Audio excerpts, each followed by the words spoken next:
Entonces, en los fenómenos de difracción e interferencias, básicamente tenemos dos tipos de fenómenos. Uno de ellos, de Fraunhofer o de campo lejano, en el cual generamos un frente de onda plano con esta lente y va a incidir sobre la abertura que nos va a difractar la luz. Y luego, llegando a una segunda lente, en el punto focal de la segunda lente vamos a observar el patrón de interferencia. Este punto focal también se le llama plano de Fourier, exactamente en ese punto. Y el otro tipo de difracción e interferencia es el de campo cercano o de Fresnel. Aquí lo que tenemos son frentes de onda esféricos. Tenemos una fuente puntual, esférica, y de aquí salen ondas esféricas que se van propagando hasta llegar a la fuente. La distancia entre la abertura y la fuente es muy pequeña, está casi próximos. En cambio, en Fraunhofer, la fuente y la abertura está una en infinito respecto a la otra. Estas líneas paralelas nos están representando el frente de onda plano que llegó a la abertura. Ahora, los patrones de difracción y de interferencia, hablando únicamente de campo lejano o de Fraunhofer, son estos. Este es el de interferencia, este es el de difracción de una abertura recta, donde tenemos un máximo central, máximos secundarios, que aquí los estamos representando, el máximo central por esta línea roja y los máximos secundarios por estas otras líneas rojas. Y los puntos de mínima intensidad son las rayitas negras, que son los puntitos que están sobre esta superficie.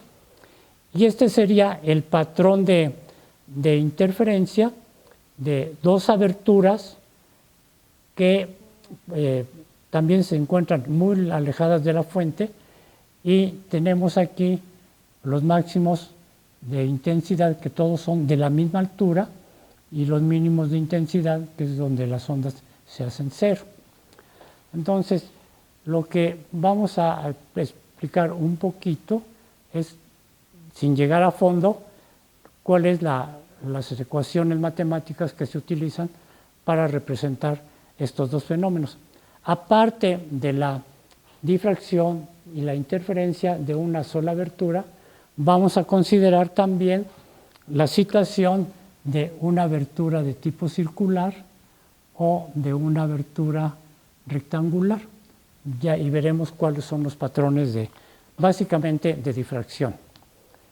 Ahora, el experimento de interferencia producido por una fuente lejana, cuando pasa por una doble abertura, que están muy juntas una respecto a la otra, aquí las vamos a representar, va a ser este que tenemos aquí abajo.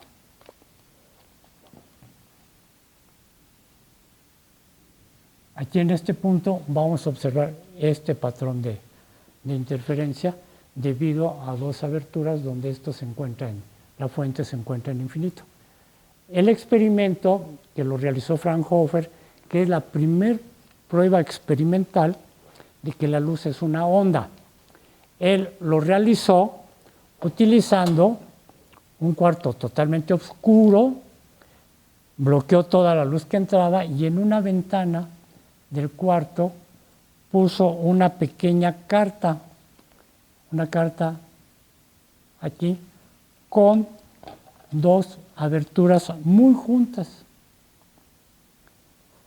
Lo que llegaba aquí era la luz del sol.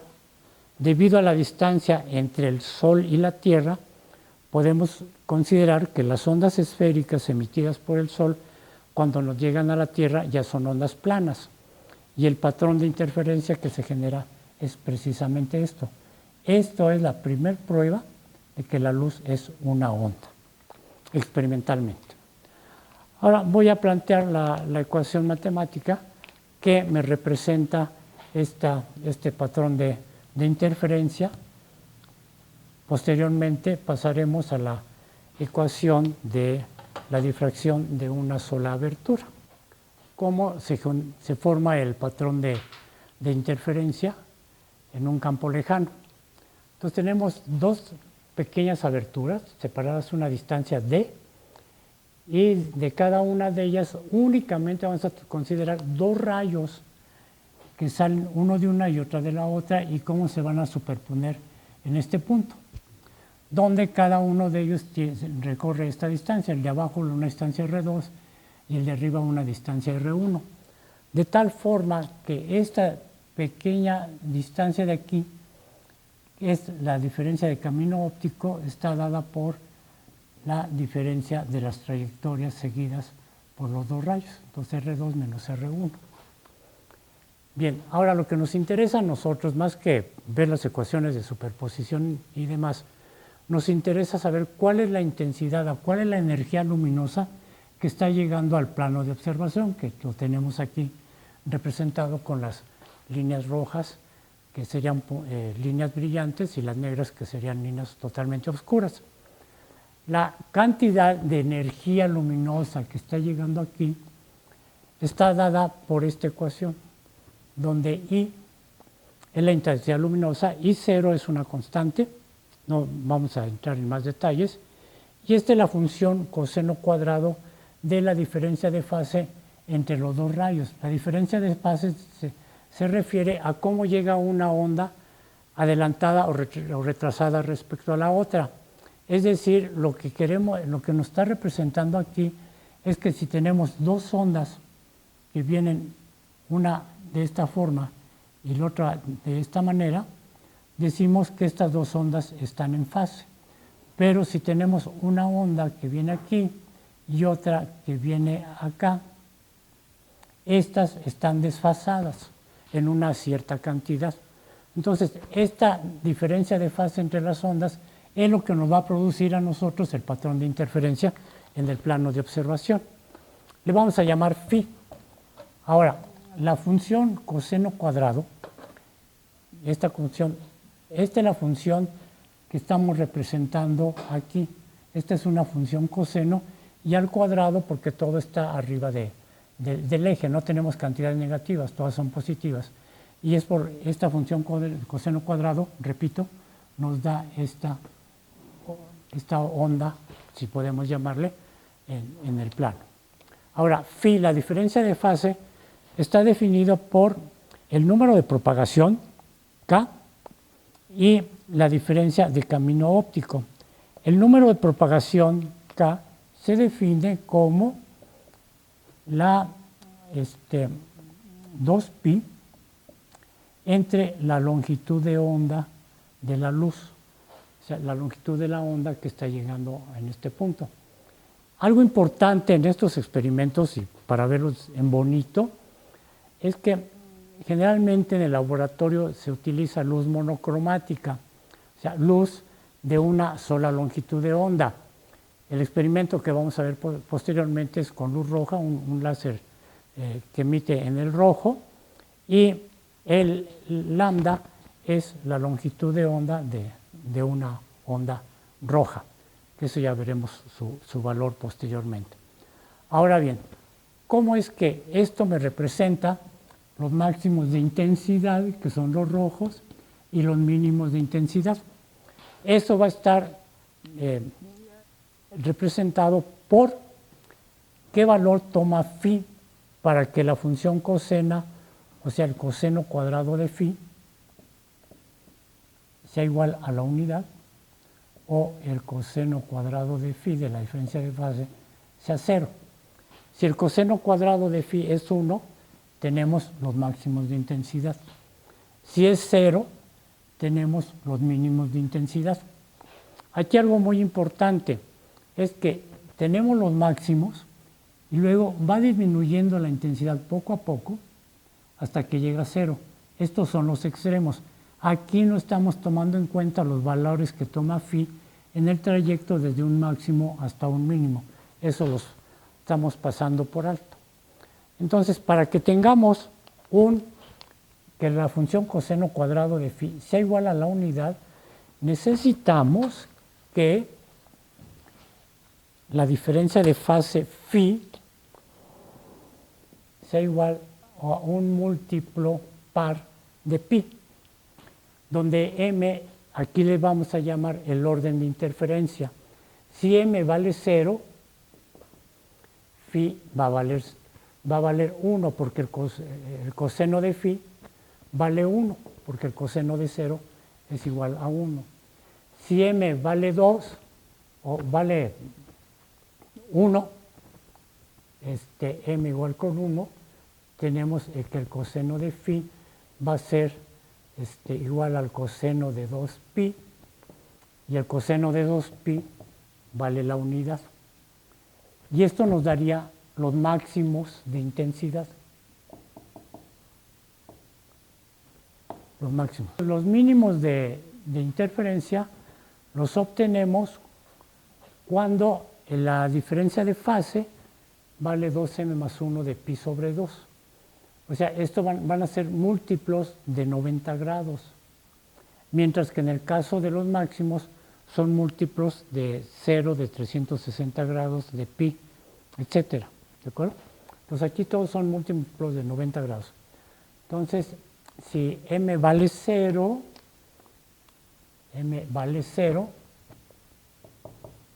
coseno de phi va a ser igual al coseno de pi sobre 2, que esto es 0.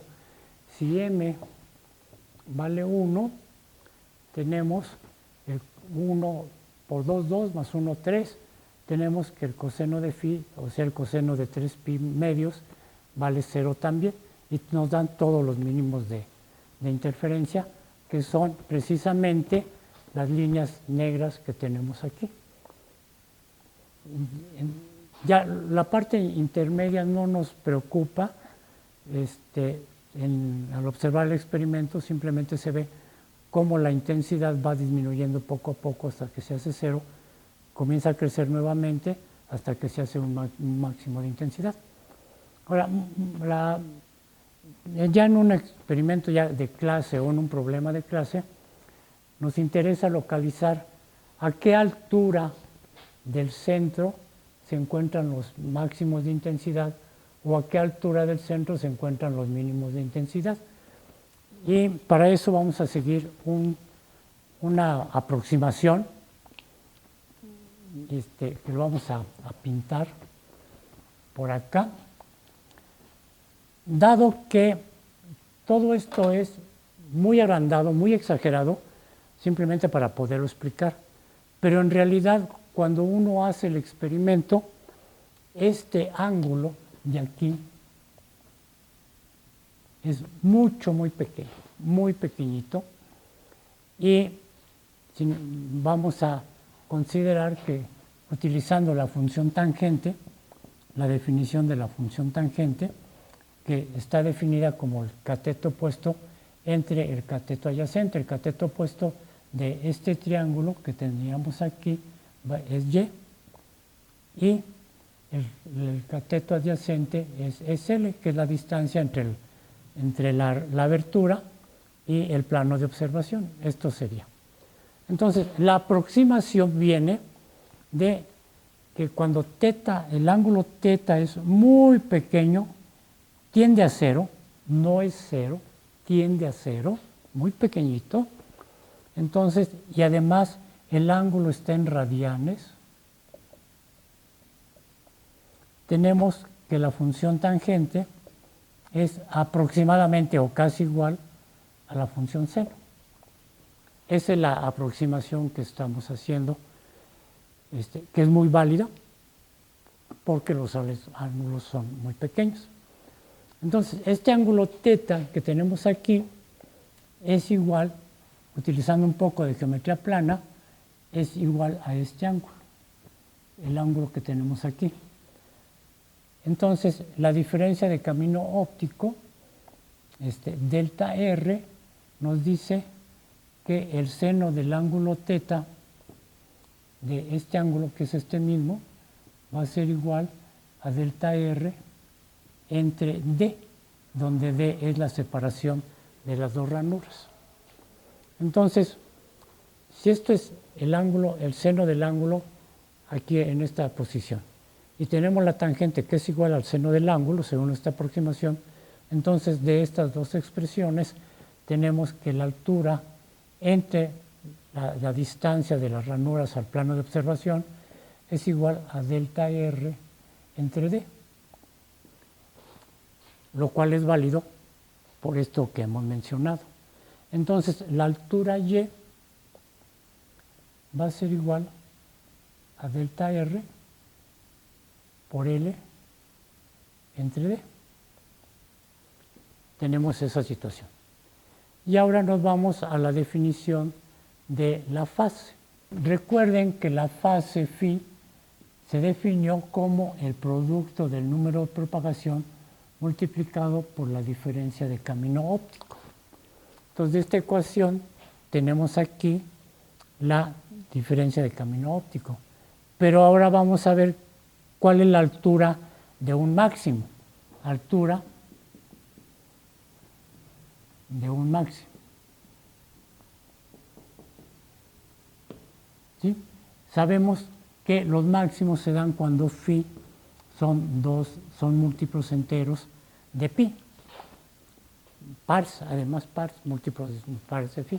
Entonces, para los máximos, si esta es la fase, tenemos que 2mπ es igual a k por delta R, que es la diferencia de camino óptico.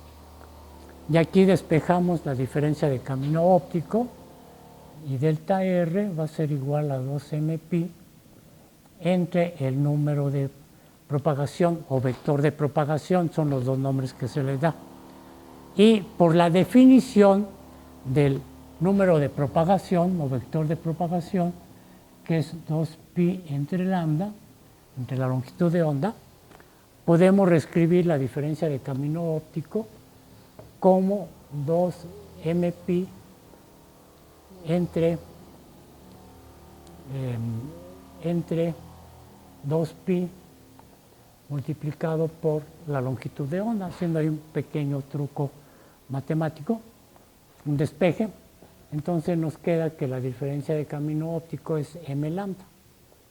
O sea, cuando nosotros tenemos esa diferencia de camino óptico igual a un múltiplo de la longitud de onda, quiere decir que las ondas que se están propagando pues están en fase, porque estas simplemente las corremos en esta dirección. Entonces vamos a tener los máximos de interferencia. Y la altura Y de los máximos, aquí le pongo máximos, va a ser igual a m lambda por la distancia entre la ranura y el plano de observación entre la separación de las dos ranuras. Eso nos daría la altura Y en el patrón de interferencia para un máximo. Y para un mínimo, haciendo un procedimiento similar, tendríamos que la diferencia de camino óptico va a ser igual a 2m más 1 de pi sobre 2 entre k, o sea, entre el número de propagación, de donde nos queda que la diferencia de camino es, el pi se va, son 2m pi, entonces nos queda 2m más 1 de lambda 2pi sobre 4. Nos quedaría esa la longitud de la diferencia de caminos ópticos. La altura para un mínimo va a ser igual a 2m más 1 de lambda sobre 4 por L entre D. Una onda respecto a la otra se corre en un cuarto de longitud de onda y vamos a tener los mínimos de intensidad. Entonces, y estos dos ecuacioncitas que son muy comunes para localizar la altura en la cual se encuentran los máximos y los mínimos de intensidad.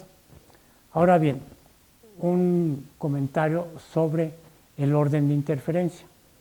El orden de interferencia puede ser positivo o negativo, etc. Puede ser 0, positivo, más menos 1, más menos 2, más menos 3, porque tenemos nosotros que hacia arriba tendríamos las distancias positivas, o sea, si m es positivo, estamos arriba. Si m es negativo, estamos abajo de la línea de referencia.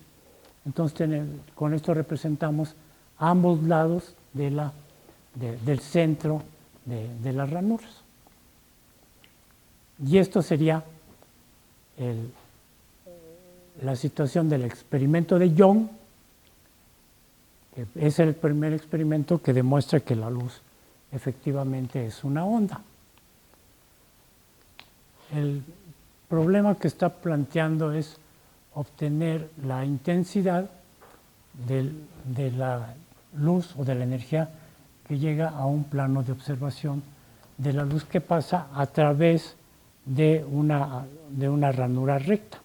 Aquí tenemos este espacio de la ranura recta desde este punto, y aquí tenemos estamos tomando de todos los rayos posibles que salgan de esta ranura, porque es una infinidad de rayos, no es 2 rayos nada más, sino es un número infinito de rayos que salen a través de ellos.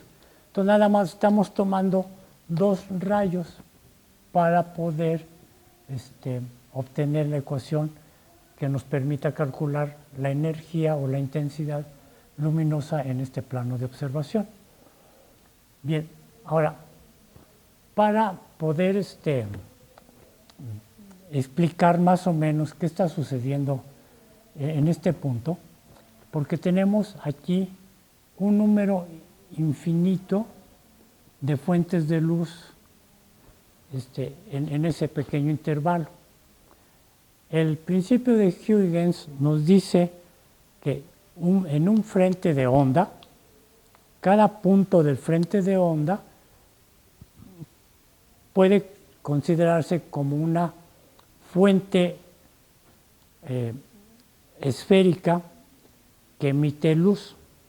Y si tenemos esa fuente esférica que emite luz, como lo estamos ilustrando aquí, los puntitos son la fuente, y estas líneas curvas nos están representando la luz que está saliendo aquí. Lo que tenemos nosotros aquí es muchos frentes de onda esféricos que están saliendo de esta pequeña fuente. Nosotros, si tenemos una primera frente de onda esférico y luego trazamos la perpendicular, un plano en los puntos máximos de este frente de onda esférico, estamos recuperando la onda. Y nuevamente en cada uno de estos fuentes que tenemos aquí, cada una de estas ondas, nuevamente tenemos fuentes de luz y nos genera muchas ondas luminosas esféricas que se van propagando. Entonces, de esta manera, Huygens explicaba cómo se propagaba la luz, que es un modelo que es bastante bien acertado. Lo podemos considerar que en teoría, en nuestro pensamiento así ocurre, aunque la realidad es que no sabemos qué pasa. Porque, yéndonos un poquito más atrás, nadie sabe qué es la luz. Simplemente es una energía que nosotros la percibimos con el ojo y nada más, pero en realidad, ¿qué es la luz? ¿Cómo se propaga? Todo eso lo que tenemos nosotros no son más que modelos que nos permiten describir lo que estamos observando y se aproximan a lo que obtenemos. Entonces, cada lucecita de aquí va a emitir una luz representado por esta función seno. Esto es una onda que se está propagando en el espacio, donde tenemos la frecuencia angular, el número de propagación o vector de onda, la distancia x, donde se va propagando la luz, y esto de aquí me representa la diferencia de fase de una onda, de una de las ondas emitidas aquí, respecto a la siguiente onda. Entonces lo que vamos a hacer nosotros es sumar sobre todas estas fuentes de luz que tenemos aquí, y para abarcar todas las fuentes tenemos que sumar desde este punto, que es B sobre 2, menos B sobre 2, hasta este punto que es B sobre 2. Con esto, estos intervalos de integración ya sumados nos da el tamaño de la abertura. Entonces, esta es la integral que nos va a llevar a la energía que estamos observando en este punto. Esta Y es un punto a lo largo del plano de observación, que es lo que vamos a ver. Bueno, después de hacer algunos pasos matemáticos e integramos entre estos intervalos, obtenemos esta ecuación. Esta ecuación nos da a nosotros la intensidad luminosa en este plano. Y aquí este cociente que tenemos aquí, que es el cuadrado de la función seno, entre el cuadrado de la diferencia de fase entre todas las pequeñas ondas que tenemos acá. Este cociente se le llama el seno de B entre el del ángulo entre el ángulo, es lo que se le da el nombre de función senc de beta. Ese es un nombre que se da, pero no nos vamos a preocupar por eso. Y esta función senc la vamos a representar en un diagrama.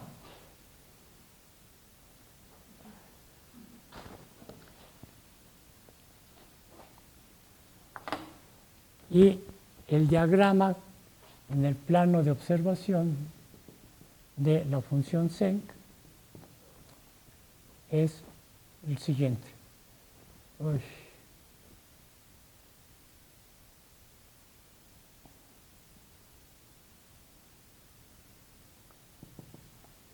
Esta es una función senc. O sea, esta función que estoy representando es el seno del ángulo, entre el ángulo, todo elevado al cuadrado. O sea, esta es la función senc elevada al cuadrado, en donde nosotros tenemos un máximo central, donde está casi toda la energía que pasa a través de la ranura concentrada en este máximo central. Y luego tenemos los máximos secundarios, que son estos, y tenemos los mínimos de intensidad. Entonces, de esta ecuación podemos calcular cuánto vale la intensidad en el máximo central. Y luego podemos calcular también cuáles son los máximos, dónde se encuentran los máximos secundarios a partir del centro, o sea, esta altura Y me daría un máximo secundario y podemos calcularlos. También podemos calcular aproximadamente en dónde se encuentran los mínimos de intensidad. Y para eso vamos a hacer una serie de trucos matemáticos para explicar lo que está pasando. El máximo central aquí se obtiene cuando calculamos el límite de la intensidad cuando beta tiende a 0. Eso nos va a dar la intensidad del máximo central. O sea, vamos a tener el límite de la intensidad. Esta es la intensidad de la luz que está saliendo de la ranura, de I0 del seno de beta entre beta. Obviamente esto es elevado al cuadrado cuando beta tiende a 0. En este caso, tanto el ángulo de fase es 0 en los dos cocientes. Y aquí utilizamos una regla de cálculo que es lo hopital para calcular este límite. Entonces, este límite, utilizando la regla del hopital, calculamos la derivada del numerador, la derivada del denominador, y luego sustituimos beta tendiendo a 0, que vale 0, y nos va a dar el máximo de intensidad. Entonces, la derivada del numerador es el coseno del ángulo. Esa es la derivada. Y la derivada del denominador es 1, porque estamos derivando respecto a ella misma. Si el ángulo vale 0, el coseno de 0 es 1. Entonces 1 entre 1 nos va a dar 1. Entonces tenemos el máximo de intensidad, utilizando esta regla para derivar este tipo de funciones que no están definidas. O sea, si el denominador es 0, la función no está definida. O sea, tenemos que tener cuidado en ese tipo de cosas. Los mínimos de intensidad se obtienen cuando el seno cuadrado de beta, de la fase, es 0. O sea, el seno de beta debe ser 0 y beta, o la fase, debe ser múltiplos positivos o negativos de pi, excluyendo el valor 0. ¿Sí? Si tomamos m igual con 0, estaríamos diciendo que la intensidad está indefinida. ¿Ok? Y esto nada más se toma para el máximo central. Los máximos secundarios se obtienen cuando la derivada respecto al ángulo del seno del ángulo entre el ángulo es 0. Si nosotros derivamos esta función, llegamos a que la tangente del ángulo beta es igual a beta. Ya me brinqué ahí pasos matemáticos. Nos da ese resultado. ¿Qué quiere decir? Que tenemos dos funciones. Tenemos una línea recta, que es esta, y tenemos la función tangente. La función tangente la podemos representar nosotros, así rápidamente. Tenemos nuestro sistema de coordenadas y la función tangente más o menos tiene esta forma.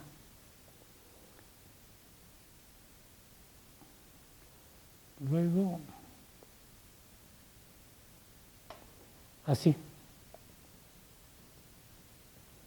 Todas estas son funciones tangentes para valores positivos y negativos sobre el eje de las X. Entonces, esa sería la función tangente. Y esta es una recta que parte de este punto. Entonces, los máximos secundarios se obtienen en donde se intersecta la función tangente con la recta del ángulo. Entonces, esto me representaría un máximo secundario. Y como yo puedo repetir esta forma de la tangente hacia la derecha o hacia la izquierda, pues puedo ver cuáles son los máximos secundarios en donde se van a localizar para el ángulo de beta.